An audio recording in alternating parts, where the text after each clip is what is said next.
স্বাধীন করো, স্বাধীন করো, বাংলাদেশ স্বাধীন করো।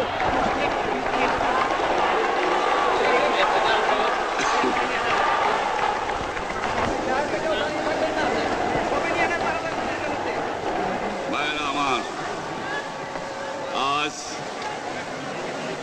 দুঃখ ভারাক্রান্ত মন নিয়ে আপনাদের সামনে হাজির হয়েছি। আপনারা সবই জানেন এবং বোঝেন আমরা আমাদের জীবন দিয়ে চেষ্টা করেছি,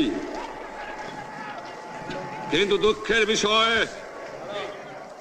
আজ ঢাকা, চট্টগ্রাম, খুলনা, রাজশাহী, রংপুরে আমার ভাইয়ের রক্তে রাজপথ রঞ্জিত হয়েছে। আজ বাংলার মানুষ মুক্তি চায়, বাংলার মানুষ বাঁচতে চায়, বাংলার মানুষ তারা আজ তার অধিকার চায়।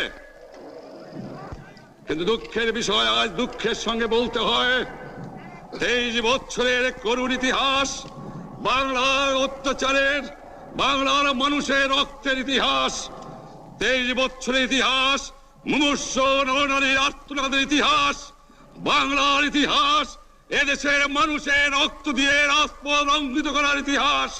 1952 সালে রক্ত দিয়েছি, 1954 সালে নির্বাচনে জয়লাভ করেও আমরা গদিতে বসতে পারি নাই। 1958 সালে আইয়ুব খান মার্শাল ল জারি করে 10 বছর পর্যন্ত আমাদের গোলাম করে রেখেছে। 1967 সালে 6 দফার আন্দোলনে 7ই জুনে আমার ছেলেদের গুলি করে হত্যা করা হয়েছে। 1969 আন্দোলনে আইয়ুব খানের পতন হওয়ার পরে যখন ইয়াহিয়া খান সাহেব সরকার নিলেন, তিনি বললেন দেশে শাসনতন্ত্র দেবেন, গণতন্ত্র দেবেন, আমরা মেনে নিলাম। তারপরে অনেক ইতিহাস হয়ে গেল, নির্বাচন হলো। আপনারা জানেন দোষ কি আমাদের? আজকে আমি প্রেসিডেন্ট ইয়াহিয়া খান সাহেবের সঙ্গে দেখা করেছি, আপনারা জানেন, আলাপ আলোচনা করেছি। আমি শুধু বাংলার নয়, পাকিস্তানের মেজরিটি পার্টির নেতা হিসাবে তাকে অনুরোধ করলাম 15ই ফেব্রুয়ারি তারিখে আপনি জাতীয় পরিষদে অধিবেশন দেন। তিনি আমার কথা রাখলেন না, তিনি রাখলেন ভুট্টো সাহেবের কথা। তিনি বললেন প্রথম সপ্তাহে মার্চ মাসে হবে, তিনি মানে নিলেন। আমরা বললাম ঠিক আছে, আমরা অ্যাসেম্বলিতে বসবো, আমরা আলোচনা করব। আমি বললাম বক্তৃতার মধ্যে অ্যাসেম্বলির মধ্যে আলোচনা করব। এমনকি আমি এ পর্যন্ত বললাম যদি কেউ ন্যায্য কথা বলে, আমরা সংখ্যায় বেশি হলেও একজন যদিও সে হয়, তার ন্যায্য কথা আমরা মেনে নেব। আসুন বসি, আমরা আলাপ করে শাসনতন্ত্র তৈরি করি। তিনি বললেন পশ্চিম পাকিস্তানের মেম্বাররা যদি এখানে আসে তাহলে কসাইখানা হবে অ্যাসেম্বলি। যদি কেউ অ্যাসেম্বলিতে আসে তাহলে পেশোয়ার থেকে করাচি পর্যন্ত দোকান জোর করে বন্ধ করা হবে। তারপরেও যদি কেউ আসে তাকে সন্ন্যাসার করা হবে। আমি বললাম অ্যাসেম্বলি চলবে। তারপরে হঠাৎ 1 তারিখে অ্যাসেম্বলি বন্ধ করে দেওয়া হলো। কি পেলাম আমরা? আমার পয়সা দিয়ে অস্ত্র কিনেছি বহিঃশত্রু আক্রমণ থেকে দেশকে রক্ষা করার জন্য। আজ সেই অস্ত্র ব্যবহার হচ্ছে আমার দেশের গরিব দুঃখিনী আস্ত মানুষের বিরুদ্ধে, তার বুকের উপরে হচ্ছে গুলি। আমরা পাকিস্তানের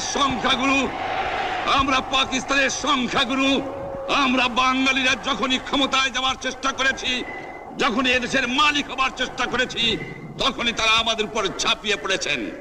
তারা আমাদের ভাই। আমি বলেছি তাদের কাছে এই কথা যে আপনারা কেন আপনার ভাইয়ের বুকে গুলি মারবেন? আপনাদের রাখা হয়েছে যদি বহিঃশত্রু আক্রমণ করে তার থেকে দেশকে রক্ষা করার জন্য। তারপরে উনি বললেন যে আমার নামে বলেছেন, আমি নাকি বলে স্বীকার করেছি যে 10 তারিখে রাউন্ড টেবল কনফারেন্স হবে। আমি উনাকে একথা বলে দেবার চাই, আমি তাকে তা বলি নাই। টেলিফোনে আমার সঙ্গে তার কথা হয়।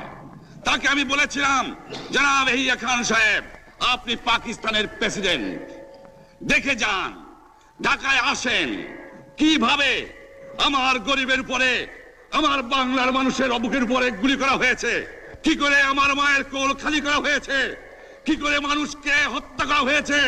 আপনি আসুন, দেখুন, বিচার করুন, তারপরে আপনি ঠিক করুন। আমি এই কথা বলেছিলাম।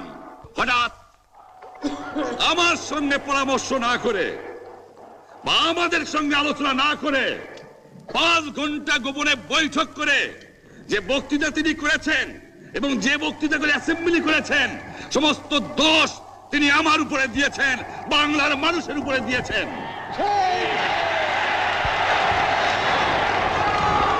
আমি পরিষ্কার মিটিংয়ে বলেছি যে এবারের সংগ্রাম আমার মুক্তির সংগ্রাম, এবারের সংগ্রাম স্বাধীনতার সংগ্রাম।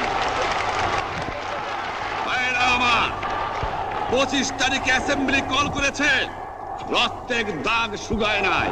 আমি 10 তারিখে বলে দিয়েছি যে ওই শহীদের রক্তের উপর দিয়ে পাড়া দিয়ে আরটিসিতে মুজিবুর রহমান যোগদান করতে পারে না। অ্যাসেম্বলি কল করেছেন, আমার দাবি মানতে হবে। প্রথম,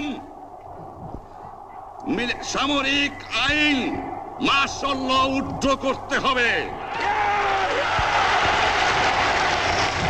সমস্ত সামরিক বাহিনীর লোকদের ব্যারাকে ফেরত দিতে হবে, যেভাবে হত্যা করা হয়েছে তার তদন্ত করতে হবে, আর জনগণের প্রতিনিধির কাছে ক্ষমতা হস্তান্তর করতে হবে। তারপরে বিবেচনা করে দেখব আমরা অ্যাসেম্বলিতে বসতে পারবো কি পারবো না। এর পূর্বে অ্যাসেম্বলিতে বসার, আমরা অ্যাসেম্বলিতে বসতে আমরা পারি না। জনগণ সে অধিকার আমাকে দেয় নাই। ভাইয়েরা আমার, তোমরা আমার উপর বিশ্বাস আছে? আমি প্রধানমন্ত্রিত্ব চাই না, আমরা দেশের মানুষের অধিকার চাই।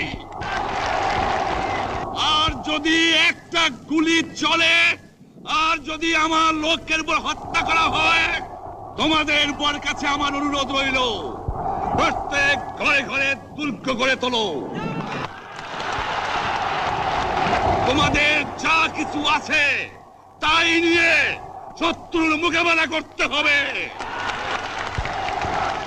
এবং জীবনের তরে রাস্তাঘাট যা যা আছে সবকিছু আমি যদি হুকুম দেবার নাও পারি, তোমরা বন্ধ করে দেবে।